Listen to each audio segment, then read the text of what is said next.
सोई पावन सोई सुभग शरीरा,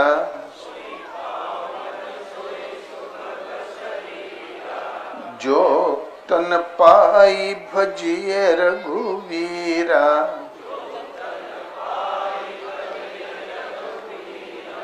बोलो श्री राम जय जय राम।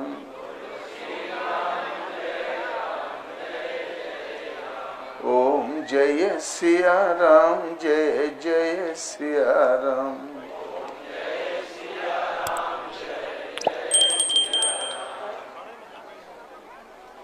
सृष्टि में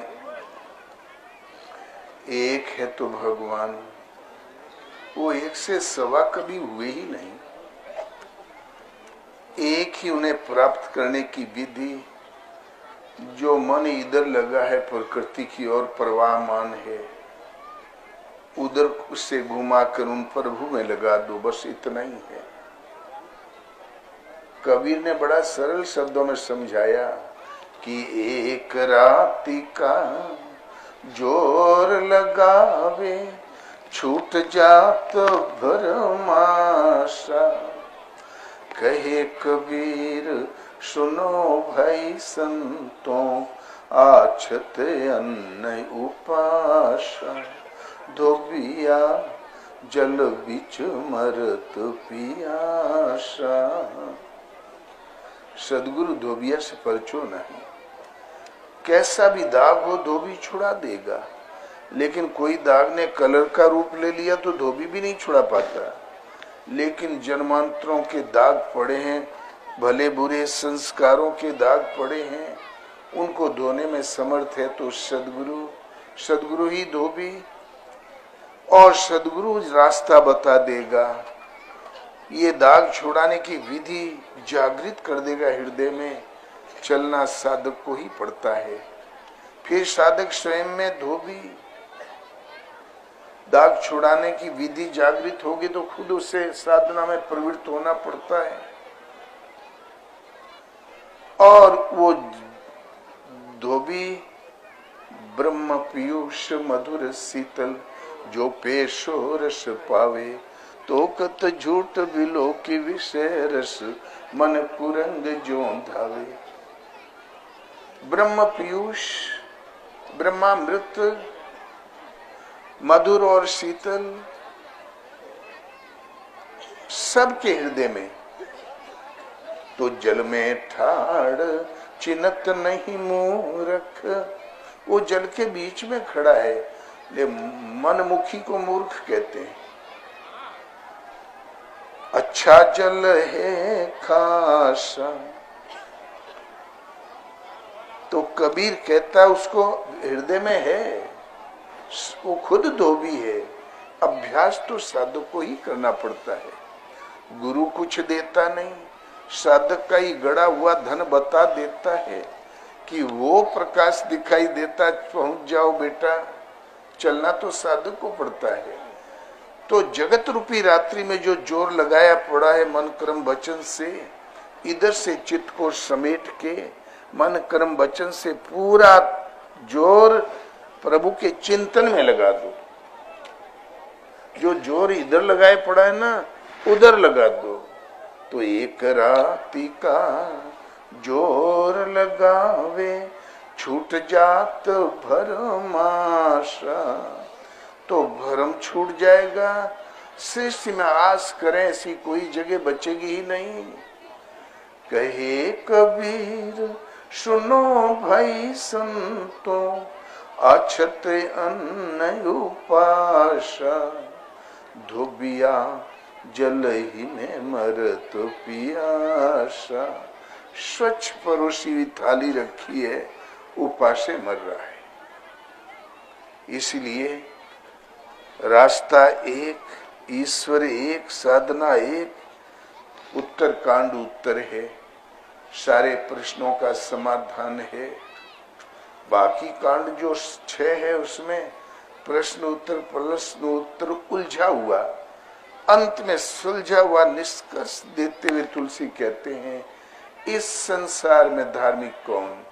तो सोई धर्मज्ञ गुणी सोई ज्ञाता, सोई मही मंडित पंडित दाता, ओ धर्म परायण सोई कुल ताता, राम चरण जाकर मन राता। वो धर्मज्ञ, धर्म का मर्मज्ञ है, विशेषज्ञ है, गुणी और ज्ञाता है, पंडित है, दान दाता है, उसके पास देने लायक सामग्री है। कौन? कि राम चरण जाकर मन राता। राम एक परम प्रभु के चरणों में जिसका मन अनुरक्त है, तो नीति निपुण सोई परम सयाना, श्रुति सिद्धांत नीक ते जाना। दक्ष सकल लक्षण युत सोई, जाके पद सरोज रति होई। वो नीति निपुण है, परम सयाना है, वेदों का सिद्धांत भली प्रकार उसने जाना है, क्रिया में दक्ष है। कौन? कि राम चरण जाकर मन रहता। राम एक परम प्रभु के चरणों में जिसका मन अनुरक्त है, तो शोकुल धन्य उमा सुनो, जगत पूज्य सुपुनीत। ओ श्री रघुवीर परायण, जय नर उपजो विनीत। हे पार्वती, सारा कुल कृतार्थ है, जिस कुल में किसी एक का राम उन परम प्रभु के चरण कमलों में अनुराग पैदा हो गया हो, बस उतना ही धर्म है। तो रामचंद्र के भजन बिनु जो चह पद निर्वाण, ज्ञानवंत अपि सोपि नर, पशु बिनु पूछ बिखान। राम एक परमात्मा के भजन के बिना यदि कल्याण चाहता है, तो बगैर सिंह पूंछ का पशु है, उसमें और बैल में कोई अंतर ही नहीं, अर्थात असंभव है कल्याण। इसलिए भजन एक परमात्मा का। और ओ विष्णु विरंचि शंभु भगवान, मनु उपजई जासु अंश ते नाना। ऐसे हूँ प्रभु सेवक बसे हैं, भक्त हेतु लीला तनु गए। ऐसा भी कोई भगवान है जो ब्रह्मा विष्णु महेश अनंत उत्पन्न होते विलय होते रहते हैं, सेवक के बस में है। यदि वेद का ही वाक्य सच है, तो मेरी अभिलाषा अवश्य पूर्ण होगी। तो भजन एक परमात्मा का। तो सृष्टि के आरंभ से लेकर अब तक जितने आपके आद्योपांत महापुरुष हुए, सबका सिद्धांत एक, करिए राम पद पंकज नेहा, और राम के चरण कमलों में प्रीति। भगवान की भक्ति के लिए संतों की शरण। पंचवटी में राम लक्ष्मण बैठे थे, लक्ष्मण बचन कहे छल ही ना। बोले प्रभु, सुख का स्रोत क्या है, सत्य क्या है, माया क्या है, ब्रह्म क्या है? 7 प्रश्न पूछे तो भक्ति ताते अनुपम सुख मूला, मिले जो संत हो ही अनुकूला। अनुपम सुख की मूल तो भक्ति है। बोले प्रभु वही प्रदान कर दे। बोले लक्ष्मण, सीधा तो मैं भी नहीं दे सकता, मिले ही जो संत हो ही अनुकूला। वो भक्ति मिलेगी तभी जब संत अनुकूल हो। संत मिलना भी पर्याप्त नहीं, संत अनुकूल हो। सीधा तो मैं भी नहीं दे सकता। और जब भक्ति का चित्रण जहां भी रामचरितमानस में आया है, तो राम जी के श्रीमुख से ही गोस्वामी जी ने कहलाया। जब सबरी को उपदेश दिया, तो प्रथम भगति संतन कर संगा, दूसरी रति मम कथा प्रसंगा, गुरुपद पंकज सेवा, तीसरी भक्ति अमान, चौथी भक्ति मम गुण गण, करही कपट तजी गान। इसीलिए संसार में दरबार दुनिया में तमाम देखे, किसी समय में राणा सांगा का दरबार था, हर्ष का दरबार था, कुंभ मेले में लगाता था। सब कुछ खजाना दान कर दिया। अपनी बहन सिरी से उधार वस्त्र मांग के तब घर जाया करता था। महाराजा अशोक महान सब कुछ दान कर देता था, फिर वस्त्र वो भी सर्वस्व लुटा देता था। काशी में, प्रयागराज में बड़ी बड़ी सभाएं, धर्म सभाएं आयोजित होती थी। 12 वर्षों में जो धांधली पैदा हो गई थी धर्म के नाम पर, धर्म की साइन बोर्ड लगा के जो कुरीत प्रसारण हो गया था, उसका निवारण करना और शुद्ध धर्म की परिभाषा को पूरे संसार में प्रसारित करना, इन कुंभ मेलों का यही प्रयोजन था। इसलिए आयोजन हुआ करते थे।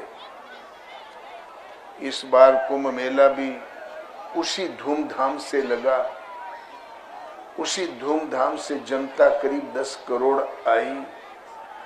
महापुरुषों ने भी विधिवत भाग लिया, लेकिन प्रसारण व्यवस्था शून्य रही। प्रसारण व्यवस्था गवर्नमेंट की थी तो, लेकिन प्रबंधक इतने बेचारे भोले भाले थे, वो हनुमान चालीसा, दुर्गा चालीसा बजा रहे थे। उन बेचारों को पता ही नहीं था कि धर्म किसका नाम है, सत्य क्या है।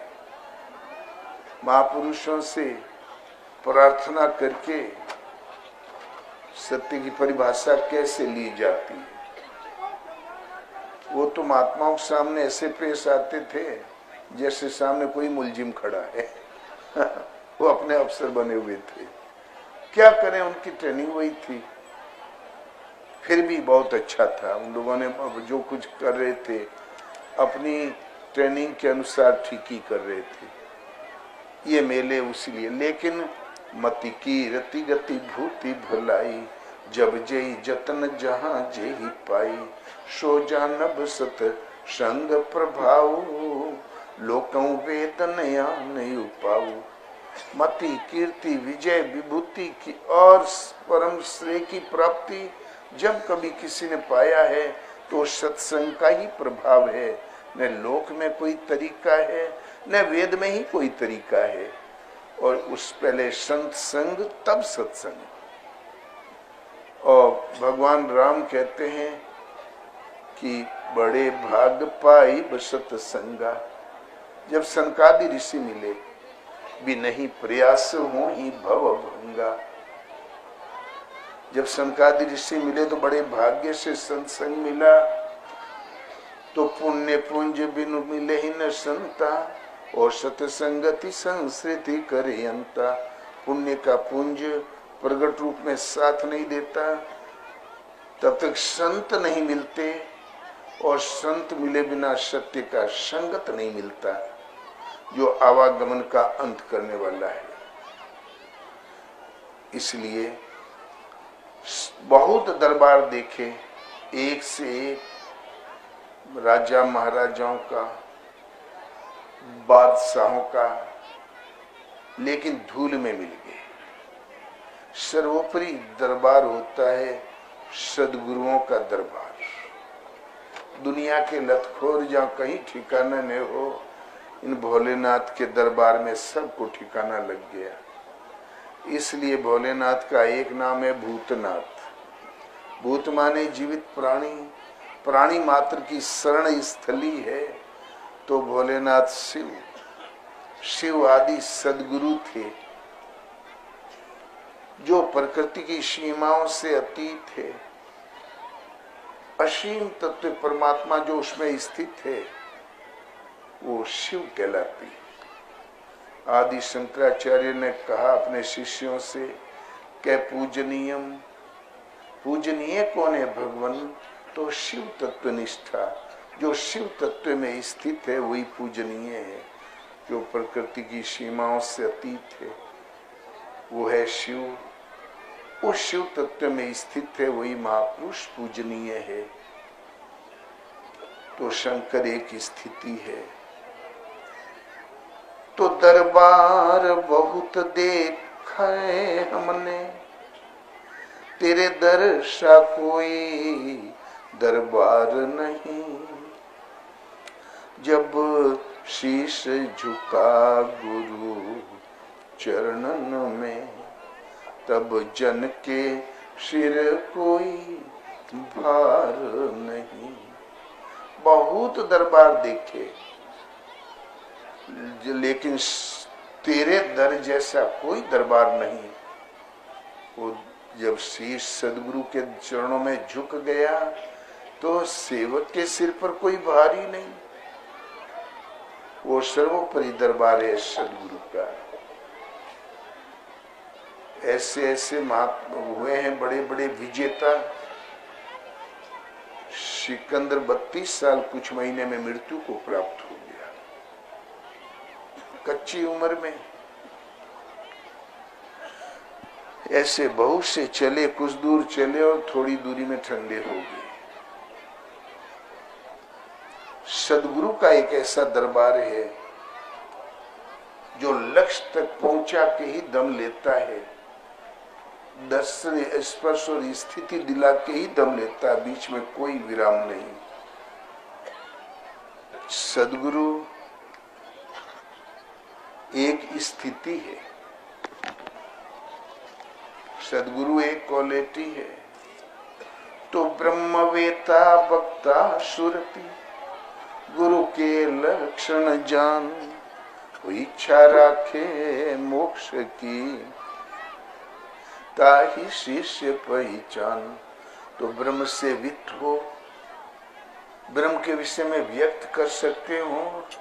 साधक के मन की दृष्टि का नाम सूरत है। सूरत को साधना के पथ पर ले चलते हो, ये तो सदगुरु के लक्षण है। और केवल मोक्ष की इच्छा रखे, ये शिष्य की पहचान है। इच्छा रखे मोक्ष की, ताहि शिष्य पहचान।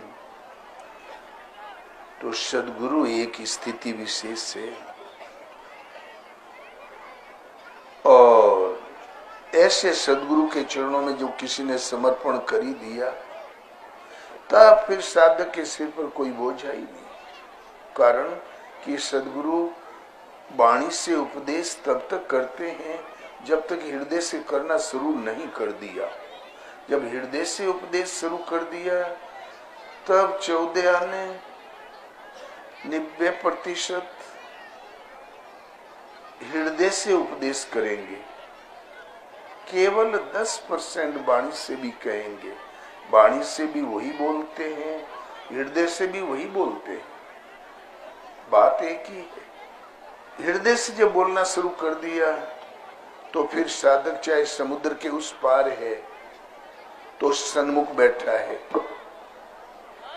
और हृदय से बोलना नहीं शुरू किया तो सामने बैठा है तब भी समुद्र पार है, कोई मतलब ही नहीं। भजन एक जागृति है। जब बोलना शुरू करते हैं तो सांस लेते, संकल्प हम बाद में लेते हैं, पहले ही से भगवान जानते हैं ये क्या करना चाहता है। वो टोक देंगे, रोक देंगे, अब गलत संकल्प कर रहे हो, अब सही है। श्वास श्वास पर वो मार्गदर्शन करने लगते हैं। उन्हीं के निर्देशन के अनुसार चलते हुए साधक आगे बढ़ता क्रम क्रम से स्तर उठता जाता है। पहले हल्के से आदेश देंगे, स्तर उठ गया तो उस स्तर से आदेश देंगे। क्रमशः जब और स्तर उठ गया तो भगवान शून्य से बोलेंगे, उड़ते पक्षियों से बोलेंगे, चलते व्यक्तियों से बोलेंगे, पृथ्वी से। तुम सो जाओगे, भगवान नहीं सोते हैं, सोते में भी बोलेंगे। स्वप्न जगत को भी भगवान अपने हाथ में ले लेते हैं। ऐसा साधक, ऐसा योगी कभी स्वप्न नहीं देखता, जो कुछ देखता भविष्य देखता है।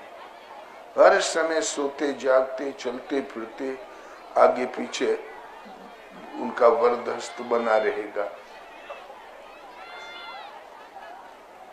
ऐसी स्थिति वाला साधक कहीं भी रहे गुरु महाराज के निर्देशन के वरदहस्त के नीचे चलता है। एक बार गुरु महाराज हमारे सती अनुसुईया में ये उपदेश कर रहे थे। एक साधक की डंडा, छड़ी और कमंडल अनायास गिर गया। तो ऊपर आश्रम था, ढलान में गिरा, गड़गड़ गड़गड़ नदी किनारे। महाराज बोले, हो देखा तुमने, तुम्हारा कर्म रूपी कमंडल और वैराग्य रूपी लठिया, तुम्हारा कर्म गिरा हुआ है, तुम्हारा वैराग्य गिरा हुआ है। जाओ निराधार विचरण करो। कर्म कमजोर है, वैराग्य कमजोर है।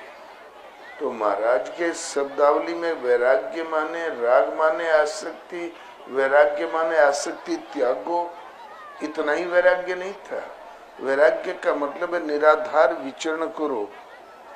अनजान जगह पर विचरते हुए कहीं भी चले जाओ, भजन करते हुए कतहु निमज्जन, कतहु प्रणामा, कतहु विलोकत मन अभिरामा। जैसे भरत जी चित्रकूट में परिक्रमा करते थे वैसे ही विचरण करो चलो। वो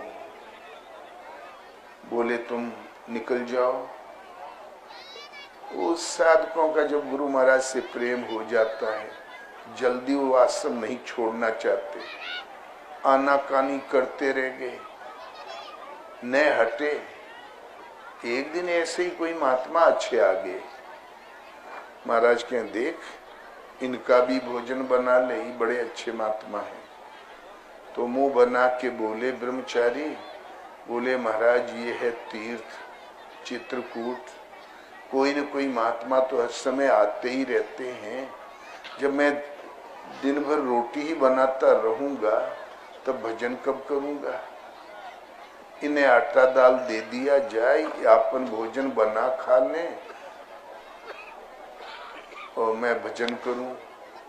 महाराज ने कहा ठीक, आज मैं भोजन नहीं करूंगा, हमारा भोजन इन्हें करा दो। मजबूरी थी, बनाना पड़ा। उन महात्मा ने प्रसाद पा लिया, गुरु महाराज ने प्रसाद पा लिया। जब ब्रह्मचारी जी परोस के थाली में बैठे चौके में, चौका माने एक फूस का छप्पर, इतनी खंबे इतनी दूरी पर, जब बैठ गए आड़ में, तब महाराज जान गए कि अब परोस के बैठा है बेटा। तब गए, थाली खींच लिया, गर्दन पकड़ के उठा दिया, बोले उठ, परोस के खाने बैठ गया। तुम्हारा बाप कमा के लाया था, भाग यहां से। कहता है भजन कब करूंगा, जा कर भजन। तू सेवा नहीं करेगा तो हमारी सेवा ही नहीं होगी। कहता भजन कब करूंगा, चल कर भजन, भाग यहां से। भगा दिया। 24 घंटे में एक टाइम भोजन मिलता था, 12:30-1 बजे, वो भी छीन लिया। वो मुंह लटका के खड़े थे वहां सीढ़िया के नीचे, 21-22 सीढ़िया थी। सोचा महाराज का गुस्सा 20-25 मिनट का, थोड़ी देर में खुश हो जाएंगे। 20 मिनट बाद जब सीढ़िया चढ़ने लगे, बोले सीढ़िया चढ़ना मत, नहीं थोड़े गुड़वा तोड़ दे। तब उदास होके चलने लगे, जाने लगे। इतने में एक पाणी जी भगत उधर से आते दिखाई पड़े। उन्होंने प्रणाम किया ब्रह्मचारी जी को। ब्रह्मचारी जी दंडवत तो बोले ही नहीं, आंखों में आंसू भरे मुंह लटकाए जा रहे थे। पाड़ी जी ने दौड़ के कहा, महाराज जी, ब्रह्मचारी जी मुंह लटकाए आंखों में आंसू भरे कहाँ जा रहे हैं। बोले मोरे ऊपर नाराज होके जा रहा है, देखो ना कैसा चूतर टेढ़ा किए जा रहा है। तो बोले अरे चले आओ ब्रह्मचारी जी, महाराज खुद से नाराज नहीं है। जहां घूमे वापस, तो बोले वापस लौटना मत, नहीं तो तुमको काट के नदियां फेंक दूंगा। अब मजबूरी थी, जाना ही पड़ा। सन्नक में चले गए, रात हो गई जंगल में। जंगल में जंगली लोग एक लाश फूंक रहे थे झरना के किनारे। सोचा ही फूंक के चले जाएंगे तो इसी को तापेंगे, कड़ाके की ठंडी थी, कपड़ा बिल्कुल नहीं, वैसे ही तो भगा दिया था। वो चले भी गए, धूना तापने लगे। इतने में याद आया ये मुर्दा फूंका गया है, कहीं भूत हो गया होगा, कहीं हमको पकड़ने ले। अब गुरु महाराज भगवान भगवान ओम ओम जपने लगे। आंख बंद कर ले, फिर खोल के देखें कहीं आ तो नहीं गया भूत, फिर बंद कर ले, फिर खोल के देखें। मन ने इतना निर्णय पक्का कर लिया कि जरूर भूत हो गया, जरूर पकड़ लेगा। इतने में बड़ी जोर से आवाज आई। आंख बंद कर ले, फिर खोले, फिर बंद किया, बड़ी जोर से आवाज आई, क्यों रे, मैं तुम्हारे साथ साथ हूं, मैं तुम्हारी देख रेख करता हूं, रखवाली करता हूं, तब तो कोने भूते से डरा थे रे, गंवार कहीं का, कर भजन बैठ। तो इतना डांट के कहा, ब्रह्मचारी जी उठ के खड़े हो गए, जैसे लगा कि महाराज पीछे खड़े हैं। घूम के प्रणाम करना चाहा, ने महाराज तो कहीं थे ही नहीं। कहाँ का भूत और कहाँ का प्रेत, सदा के लिए भूत का भय खत्म हो गया। फिर उसी शमशान की राख को बिछा के लेटे भी, और फिर विचरण करते ही रह गए 1.5 साल तक। महाराज साथ साथ 1.5 साल तक तो गुरु महाराज कहें कि बेटा को चटकना लगा, बढ़िया भजन चल रहा है। फिर एक दिन चौके बोले अब गड़बड़े, अब उसको आ जाना चाहिए, नहीं तो अब खतरा है उसके लिए। तब हृदय में प्रेरणा किया, 3 दिन लगातार। तब महाराज बोले वो आना नहीं चाहता रहा। मैं उसके नाक में रस्सी लगा के जबरदस्ती पकड़ के घसीट के यहाँ पटके हूँ, देख यहीं पटके हूँ, आ ही रहा है बेटा, करीबे है कहीं, देखना अभी आ रहा है, बस बिल्कुल करीब है, घनघोर जंगल में। अब 1.5 साल से गया हुआ साधक, महाराज कह रहे हैं अभी इतनी दूर है, अभी थोड़ा ही दूर है, अभी घंटे खान में आता ही होगा, किसी को विश्वास नहीं हो। इतने में दिखाई पड़े सुबह 9 बजे करीब, महाराज चाहे कब आ जाए, और लेकिन जहां दिखाई पड़े तो फिर वही झाड़ शुरू कर दिया, ले भैया, फिर मोरे कपारे पड़ गया, फिर हमारे सिर पर पड़ गया। इन्हें खाए का दो, रहे का दो, हर ज्ञान ऊपर से दो, हर दो, हरवा दो, खोदे का पहना दो। इन्हें 2 रोटी का कहीं ठिकाना नहीं, फिर हमारे सिर पर पड़ गया। लेकिन कोई परवाह नहीं, सीधे गए और साष्टांग दंडवत किया, बैठ गए। तब महाराज हंसे, बोले बेटा कैसा रहा वैराग्य? बोले गुरु महाराज हर पल आप साथ में थे, बहुत बढ़िया चला। बोले क्यों रे, 3 दिन से बड़ा अपशुगन हो रहा था, क्या बात थी? बोले महाराज प्रयागराज में एक रानी साहब चेत गई थी, वो कार में बैठा के घुमा रही थी प्रयाग में। तब महाराज बिगड़े, क्यों रे, हम तुम्हें वैराग्य करने भेजे रहे हैं, भजन की रानी चेता भेजे रहे हैं, बता। बच गया बेटा बाल बाल। साधना में व्यवहार वर्जित है। हम सोचे हम राजा रानी चेता लिए, माया ने तुमको चेता लिया। इसलिए गुरु और भगवान और माया तीनों सर्वत्र हर समय साथ रहते हैं। इधर से चूको तो माया हाजिर, और यदि आज्ञा पालन करते जाओगे तो हर समय सदगुरु का स्वरूप साथ रहता है। तो दरबार बहुत देखे हमने, तेरे दर सा कोई दरबार नहीं। जब शीश झुका गुरु चरणन में, तब जन के सिर कोई भार नहीं। शीश झुकने का अर्थ होता है मन कर्म वचन से सर्वांगीण समर्पण हो जाए। मन बड़ा पाजी है, समर्पण करता भी तो नहीं। जब गुरु के चरणों में अपने आप को सौंप दिया, अपना मन कर्म वचन से जो अर्पण कर दिया अपने आप को, तब जन के सिर पर कोई बोझा नहीं। तो दरबार में सच्चे सदगुरु के दुख दर्द मिटाए जाते हैं। दुनिया के सताए लोग यहाँ सीने से लगाए जाते हैं। सच्चे सदगुरु के दरबार में दुख दर्द सब मिटाए जाते हैं। और वहां पहुंचता कौन है? दुनिया के सताए हुए लोग। तो दुनिया के सताए लोग यहाँ सीने से लगाए जाते हैं।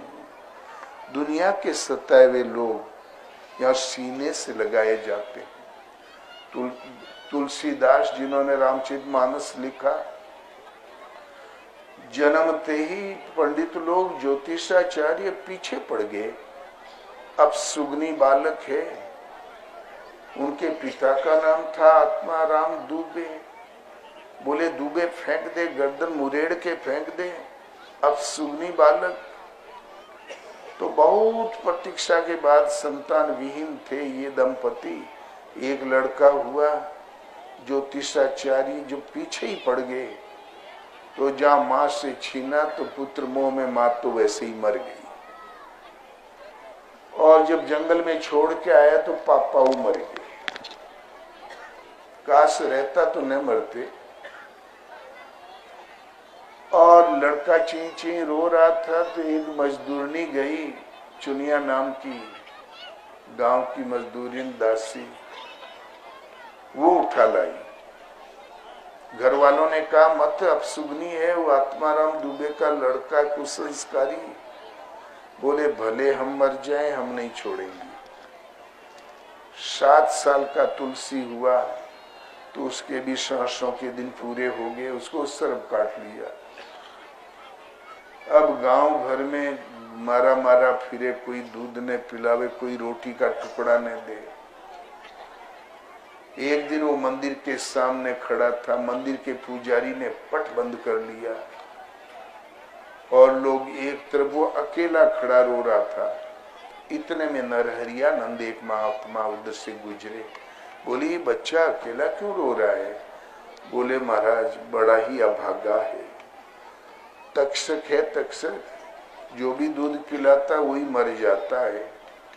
अब सुगनी है, माँ को खा गया, बाप को खा गया, गांव अपनी चुनिया नाम की परवरिश करने वाली थी उसको भी खा गया। नरहरियानंद गए, सिर पे हाथ घुमाया, बोले बच्चा रोता क्यों है, चल हमारे साथ। ले आए, पाठशाला में नाम लिखवा दिया। उस युग जमाने के जितने छात्र थे उनमें सर्वोपरि निकला। काशी में उसके टक्कर में कोई नहीं निकला। आजकल तो जब पढ़ने के बाद जब सर्विस मिल जाती है बढ़िया, तब बिटिया वाले दौड़ते हैं। उसके बाद पूछते हैं ऊपरी कमाई है कि नहीं, तब दौड़ते हैं। तो उस जमाने में लड़का यदि पढ़ा लिखा है तो फिर दौड़ पड़ते थे पंडित लोग। रत्ना नाम की अच्छी कन्या थी, उसके पिता दौड़ पड़े नरहरियानंद महाराज के पास। बोले इसकी शादी हम करेंगे। बोले भाई इससे हमें बहुत काम कराना, ही रामायण लिखेगा, पूरा भारत नरक में चला जा रहा है, शिक्षा विहीन भारत भटक रहा है, संस्कृत का बिल्कुल ज्ञान नहीं है, इनको उपदेश संस्कृत में दिया जा रहा है। हम बोलचाल की भाषा में उपदेश दिलवाना चाहते हैं, रामायण लिखना चाहते हैं। पीछे पड़ गए तो बोले अच्छा भाई करो बिया। वो राम भगत था तुलसी, बढ़िया पूजा करे, गन गन गन गन राम जी की। और जब रत्ना से बियाह हो गया तब फिर रत्ना की आरती करे लगा, गन गन गन गन। तो रत्ना बोले, हे भगवान, पति देवता तो बढ़िया मिल गए। वो भी बेचारी करने लगी आरती। बहुत कुलीन घराने की थी रत्ना। सोची सुधार ले जाऊंगी।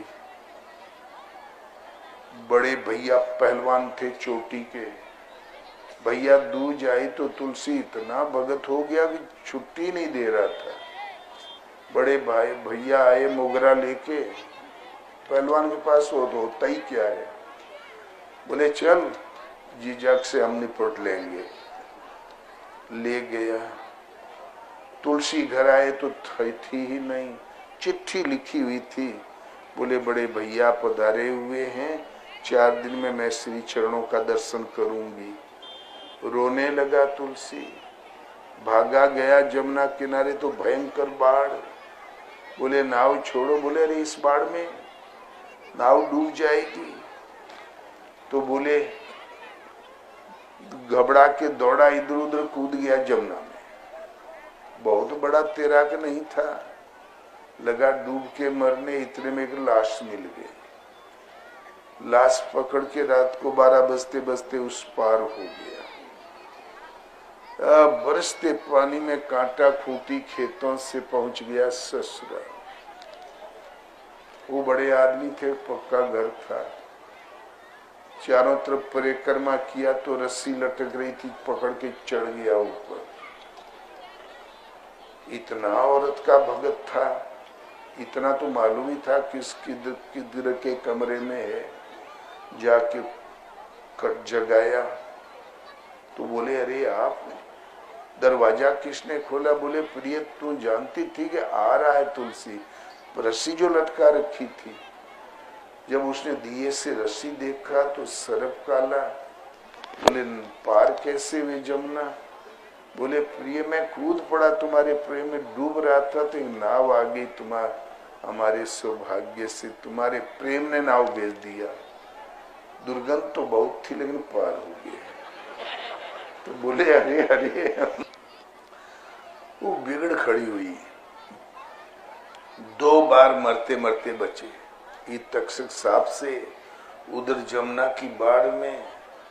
तो मैं इतना अंधे हो गए कि लाश का भी ज्ञान नहीं, दुर्गंध का भी ज्ञान नहीं। 2 बार मौत से लड़के यहाँ आए। हाड़ मांस मलमूत्र पीप से इस खोल में, इस चमड़ी की देह में इतना प्रेम। आधा भी भगवान में होता तो बेड़ा पार हो जाता। गुरु जी को रामायण लिखने का वचन दिया, वो भी भूल गए।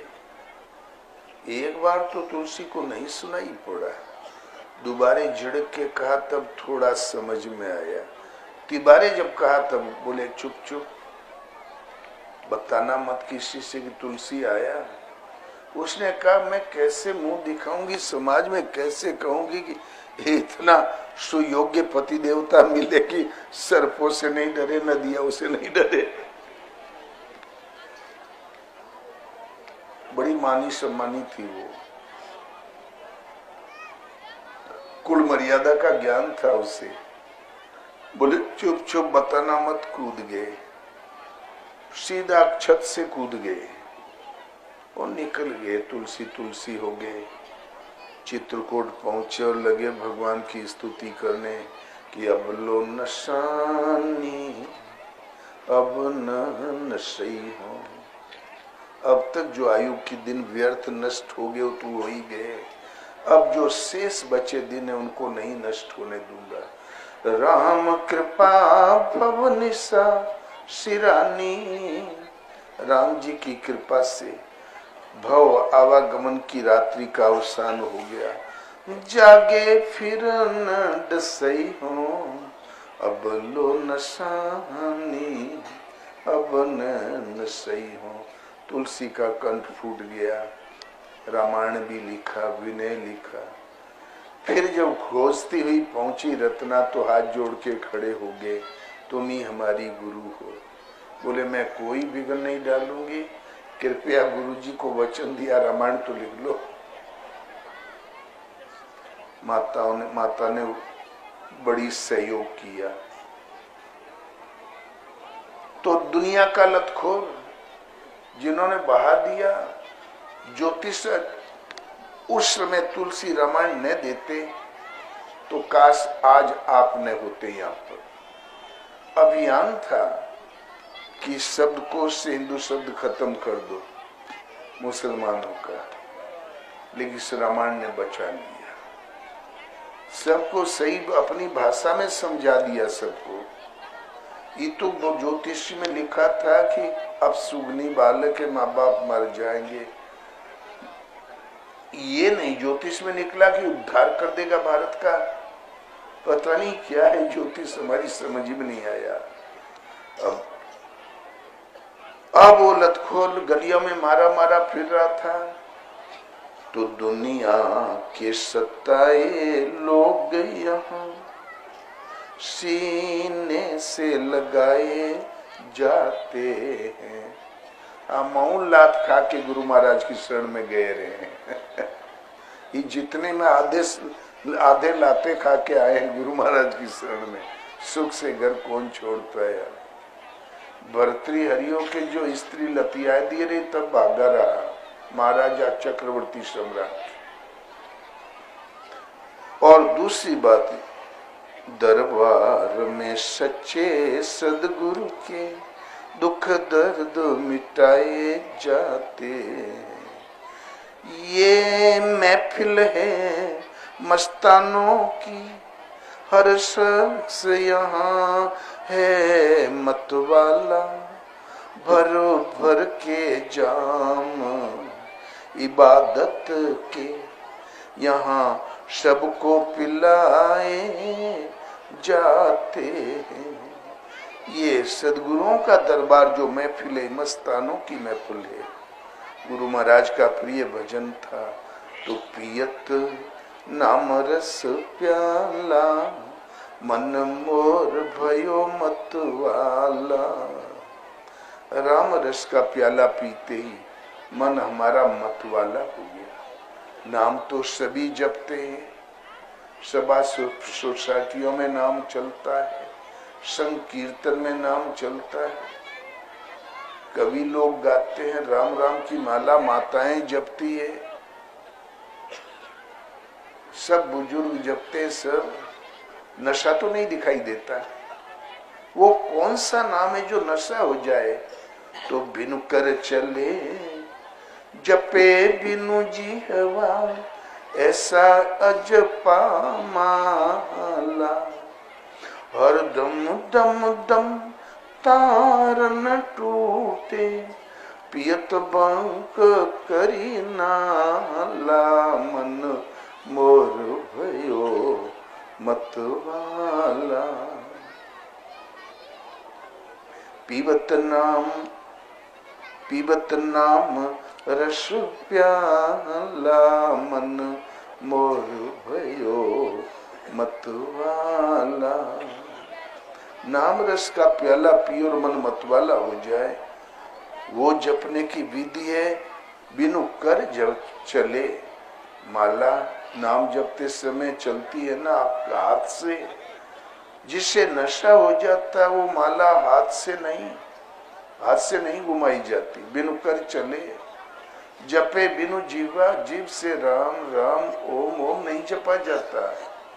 ऐसी अजपा माला तो भला कैसे जपी जाती? हर दम दम दम तार न टूटे।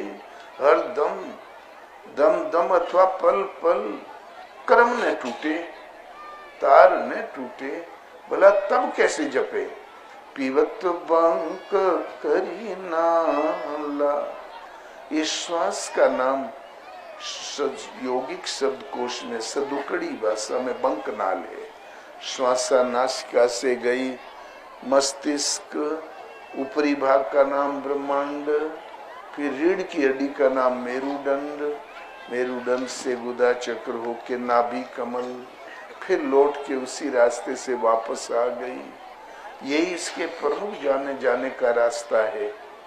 इसीलिए टेढ़ी नली। संतों की भाषा में इसका नाम है बंक नाल। तो पियत बंक करी नाला मन मोर भयो मतवाला।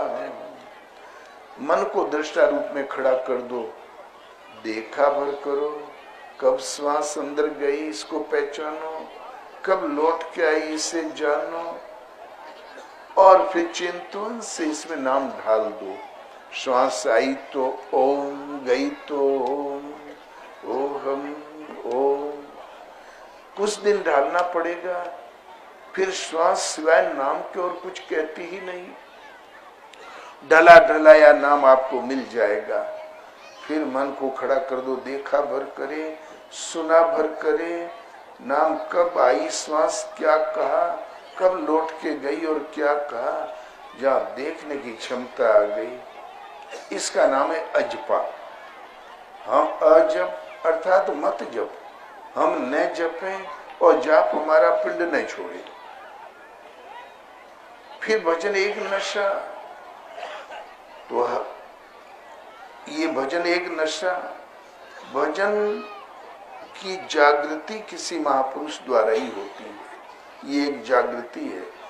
तो ये महफिल है मस्तानों की, और जो भी सदगुरु के दरबार से भजन जागृत हो गया वो सभी मस्ताने।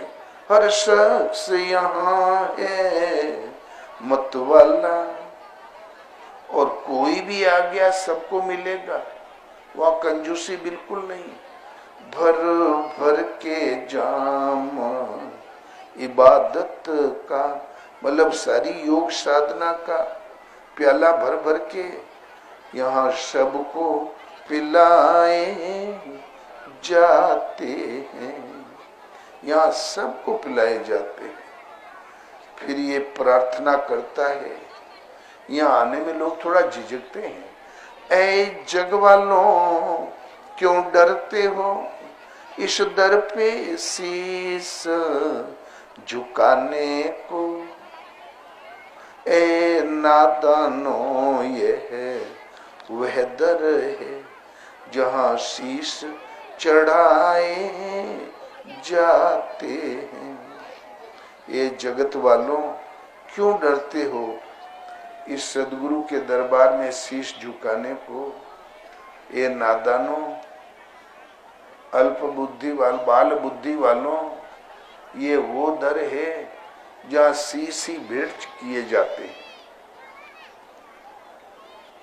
जनक ने, हाँ ये तो घर है प्रेम का, खला का घर नहीं। शीश उतारे चरण धरे, सो बैठे घर मान। ये प्रेम का घर है। प्रेम परमात्मा से होता है, सदगुरु से होता है। संसार में तो प्रेम होता ही नहीं। उस जिसे हम प्रेम कहते हैं वो मोह है, उसके पीछे कोई स्वार्थ छिपा हुआ है। स्वार्थ में जहां कमी आई तो प्रेम वैर में बदल जाता है। शीश माने मस्तिष्क, सोचना विचारना बंद करो, शीश भेंट करो और उन महापुरुष से जो मिलता वो ले लो। प्रेम विकंता मैं सुना, जो सिर साटे ले, लोभी शीश न दे सके, नाम प्रेम का ले। प्रेम को बिक्री होते हमने सुना, जो शीश दे और बदले में प्रेम ले ले। लोभी शीश नहीं देता, नाम भर लेता है प्रेम का, खाली नाम प्रेम का ले। तो प्रेमन बाड़ी उपजे, प्रेमन हाट बिकाए, राजा प्रजा जेहि रुचे, शीश दे ले जाए। प्रेम ने तो हाट में बिकता है, ने बगीचे में उत्पन्न होता है।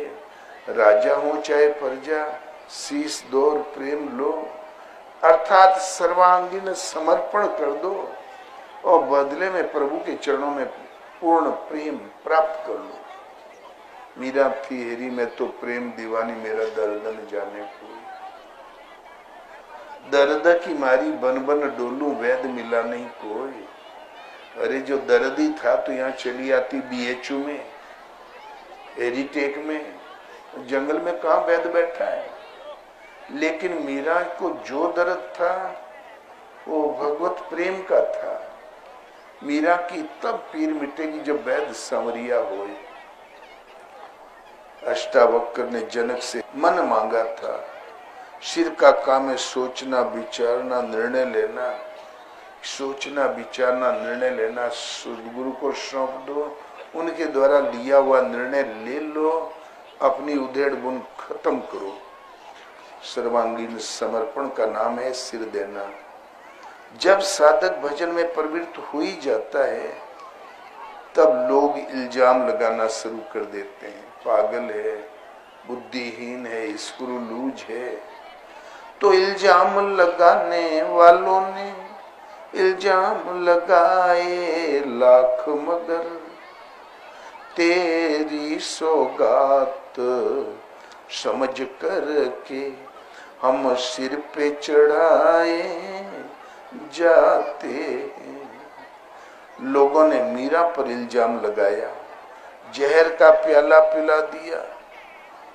सास ने कहा, लोग कहे मीरा भाई बावरी, सास कहे कुल नासी। लोगों ने कहा मीरा पागल हो गई। देखो तो नवलखा हार दासियों को दे दिया, तुलसी की माला गले में डाल के घूम रही है, स्क्रूलूज है, अभागिन है।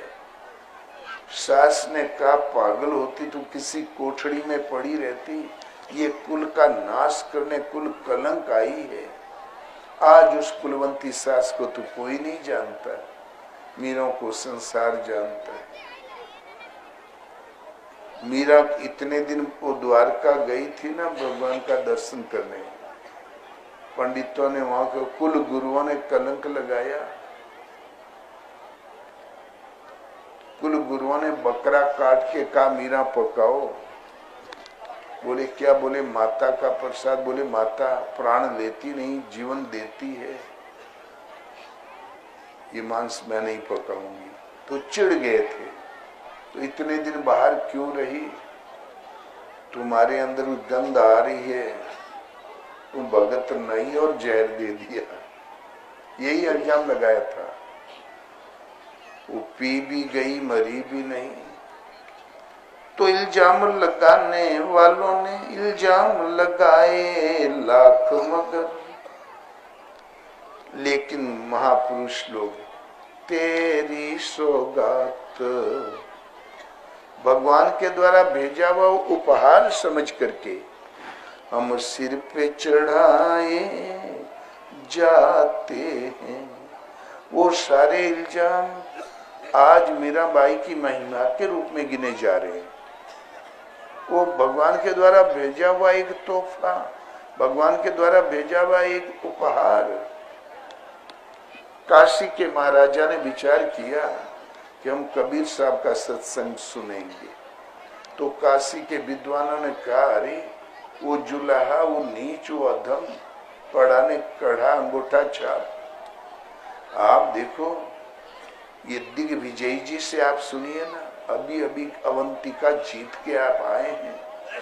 बोले नहीं, हमने नाम सुना। महामहो उपाध्याय से आप सुनिए। बोले कुछ भी, हमने नाम बहुत सुना है। तब उन्होंने दूसरा उपाय कर दिया। उन्होंने एक वेश्या को पैसा देके ठीक किया, जब दशाश्वमेध घाट पर आवे तो तुम दोनों चरण पकड़ के सिर चरणों में रख के और बैठ जाना, हल्ला मचा। अब उसने पकड़ा, चरण मचाया, हल्ला। हमारा पुराना ही धंधा ठीक था, हमें राख्यो का है। राख्यो तो खाना वाना क्यों नहीं देते हो? 4 दिन से मैं भूखे मर रही हूं। तो वो देने बाएं छिपे थे जिन्होंने वो लूज लगाया था। बोले क्या है भाई जी, क्या बात है, क्या बात है देवी जी? बोले हमको रखा क्यों? हमारा पुराना ही धंधा ठीक था। तो बोले देखा बाढ़ तपस्वी को, आखिर पोल खुली गई। हम लोग तो जानते थे ढोंगी है ये। इतना हल्ला मचाया कि मेला लग गया। कबीर ने सोचा मामला कुछ काफी आगे बढ़ चुका है। तब कबीर ने हाथ जोड़ के कहा, देवी जी, कुटिया में जब दाना है आप भूखी क्यों, चलिए। पीछे पीछे चलने लगी। भला बुरा आप शब्द कहते हुए भीड़ भी पीछे चली। जो कुटिया करीब आ गई तो भीड़ रुक गई। बोले रुको रुको, इस पातकी की जगह में जाने से भी स्नान करना पड़ेगा, अशुद्ध जगह है ये किंकर देश की जमीन है। लौट गई भीड़ अब शब्द कहते हुए। कबीर साहब ने 4 फूल तोड़े बगीचे से और चरणों में फेंका उस देवी के। कुटिया में कहा बैठो, यही कुटिया है। और फेंक के कहा, माता जी, मैं महीने भर से भगवान से रोज प्रार्थना कर रहा था, प्रभु ऐसी कृपा करो कि हमारे पास कोई नहीं आवे। कोई कहता लड़की की शादी, तो कोई कहता लड़का के नंबर अच्छे मिले, तो कोई कहता है रोजगार डल चल रहा है, कोई कुछ, कोई कहता इस मसले का, इस प्रश्न का हल कर दे। प्रभु ऐसी कृपा करो कि हमारे पास कोई नहीं आवे, आप रहो और मैं रहूं। भजन में बड़ा विघ्न पड़ रहा आजकल। प्रभु ने कृपा करके, करुणा करके आपको भेज दिया है। अब हमारे पास कोई नहीं आएगा, आप रहें। कुटिया में जो कुछ है सब आपका, खूब बनाओ खाओ। आप हमारे लिए प्रभु की तरफ से भेजा हुआ उपहार है। समझ गई कि महापुरुष है, लेकिन पैसा जो हजम करना था डटी रही। चौथे दिन महाराज राजा साहब के यहाँ जाना था। कबीर चले तो जानते थे इसीलिए आई है। बोले चलो, राजा साहब क्या निमंत्रण है। चलने लगी पीछे पीछे। कबीर भी ठाठ से चले, क्यों वहां तक पहुंचाने तक का तो ठेका था। उन लोगों ने पता लगा पीछे आ रही है कि नहीं, बोले हाँ चली आ रही। तब राजा साहब से सबने कहा, हजूर इतना बेहाया है, कहीं उपत्रिया को साथ लेके नहीं आता हो, उसे कोई ज्ञान नहीं है दरबार अरबार का। राजा ने कहा कुछ नहीं, मैंने निर्णय लिया है तो अवश्य सुनेंगे। जब राजा ने देखा कि वो चले आ रहे हैं, कबीर वो पीछे पथुरिया भी आ रही है, उसने राजा के वहां भी कभी डांस किया था, पहचाना। तब बोला मंत्री परवर। राजा का धीरज छूट गया। बोले मंत्री परवर मना कर दो। जहां मना किया तो कबीर शांति से वापस घूम गए। तब वो पत्रिया का ही धीरज छूट गया। वो पैसा फेंक दिया और गिर पड़ी चरणों में। इन्हीं में से कोनो दहीजारू के नाती हमें सिखाए रहा, पैसा दिए रहा। 4 दिन हमने भली प्रकार परीक्षा लिया। ये महापुरुष है, ये लो अपन पैसा। ये महापुरुष है, हमारा सौभाग्य है। जिंदगी में पहली बार एक महापुरुष के दर्शन करने को मिला। हमें नहीं चाहिए पैसा, नहीं धंधा। तो राजा उठ के आए, प्रणाम किया। चलिए महाराज बैठिए आसन पर, कथा उपदेश कीजिए। तो कबीर बोले, राजन आज इतना उपदेश काफी है, राजा को कान का कच्चा नहीं होना चाहिए। और आगे बढ़ गए। प्रहलाद के ऊपर लांछन लगाते ही चले गए लोग। तो महापुरुषों के ऊपर, महावीर के ऊपर कीचड़ फेंकते रहे। हाड़ काट से तो लंबा चौड़ा है, कमाता तो 10 आदमी का पेट भरता है, शरीर को कष्ट नहीं देना चाहता।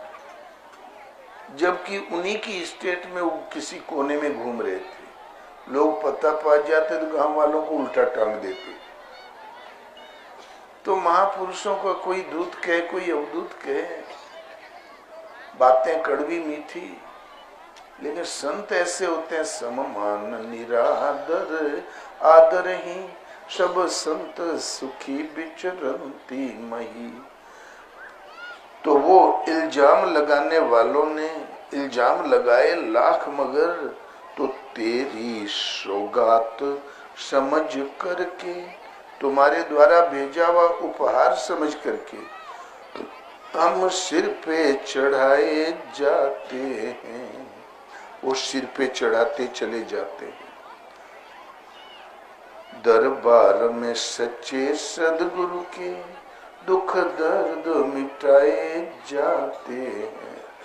ए जग वालों, जिन प्यारों पर है खास इनायत सदगुरु की, ये संसार वालों, जगत वालों, जिन प्रियजनों पर खास अनुकंपा है सदगुरु की, उनको ही संदेशा आता है और वो ही बुलाए जाते हैं।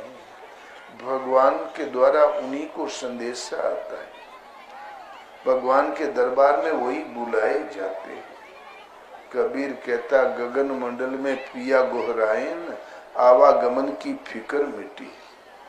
भगवान जब बोलना शुरू करते हैं तो आकाश से भी बोल सकते हैं, जमीन से भी। उन और वो ही बुलाए जाते हैं।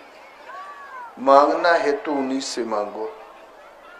दुनिया में कोई दे सके ऐसा कुछ है नहीं किसी के पास। इस दुनिया से मैं क्या मांगू, दुनिया तो एक भिखारन है।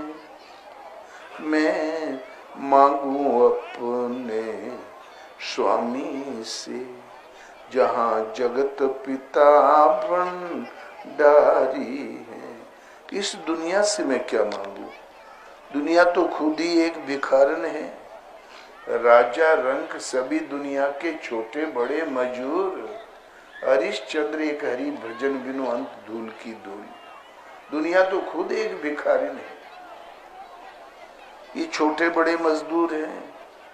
मैं मांगू अपने स्वामी से, सदगुरु से, जहाँ जगत पिता भंडारी है, जहाँ जगत के रक्षक परमात्मा खुद भंडारी है। एक डाकू ऊब गया अपने डाकादारी से और चला गया संतों के दरबार में। बोले हमें साधु बना लो। लाल लाल आंखी, भयंकर मूंछ है। चाय साय पिलाए, बोले भगत जी आगे बढ़ जाओ, वो वहां पर बड़े अच्छे संत हैं। 2-3 जगह तो टरकाया, एक महात्मा ने रख लिया, आरंभिक स्तर का नाम दे दिया और बांस में काला झंडा बांध के दे दिया। बोले जाओ, भूख लगे भिक्षा कर लेना और रात दिन नाम जपो, किसी से बात मत करो, कोई व्यवहार मत करो। जिस दिन झंडा सफेद हो जाए चले आना हमारे पास।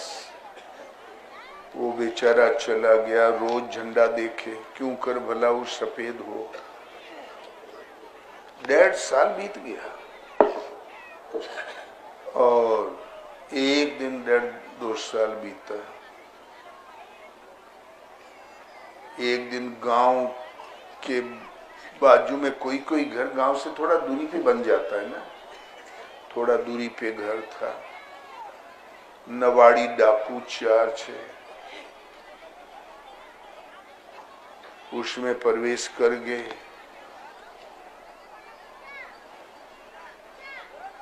लगे लूटपाट करने और वो उससे कुछ दूरी पर एक चबूतरे पर पीपल के पेड़ के नीचे बैठ के भजन कर रहा था। उसमें संयोग से 4 कन्याएं थी, युवा, और घर वाले कहीं कमाने दमाने निकल गए थे। संयोगी ऐसा ही था। बहुत चिल्लाई, बहुत हल्ला किया, गांव भर जग गया। घबराना मत, हम आ रहे हैं, अभी देख लेंगे। आया कोई नहीं। वो लूट भी लिया घर, वो अंत में चारों बिटियाओं का भी हाथ पकड़ के घसीट चले। तब उन महात्मा से रहा ही नहीं गया। सोचा मुझ में क्षमता है, मैं इनको इनकी रक्षा कर सकता हूं, लेकिन मैं ठहरा साधु, कहीं गलती न हो जाए। फिर उनकी करुण क्रंदन सुन के रह ही नहीं गया।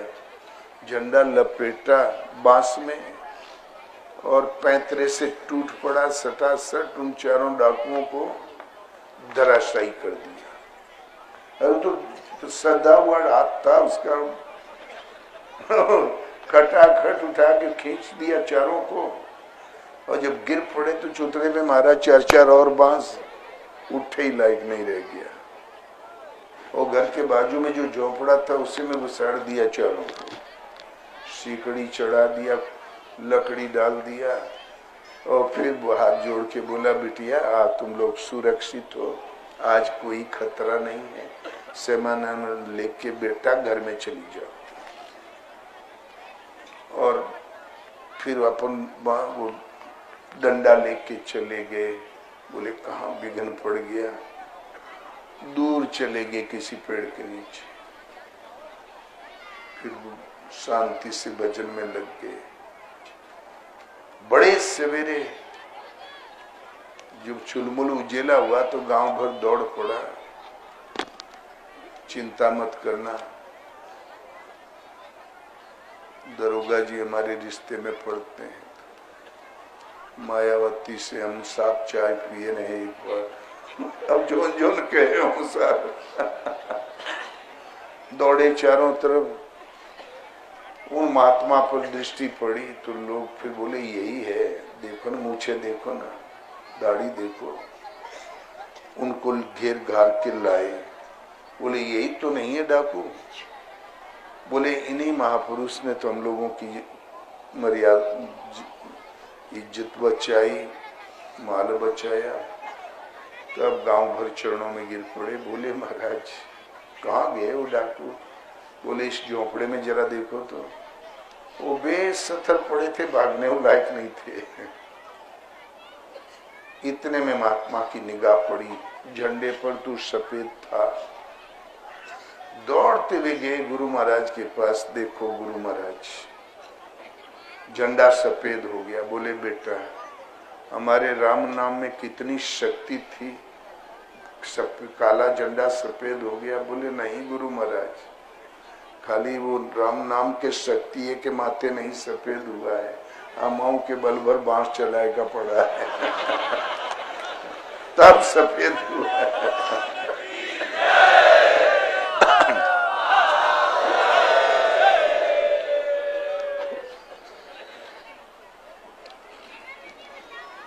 तो गुरु डाल दिहले मुंगड़ा हलल करे चेला। हलल माने प्रवेश करे।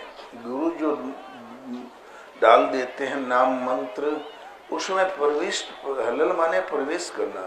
प्रवेश तो साधक को ही करना पड़ता है।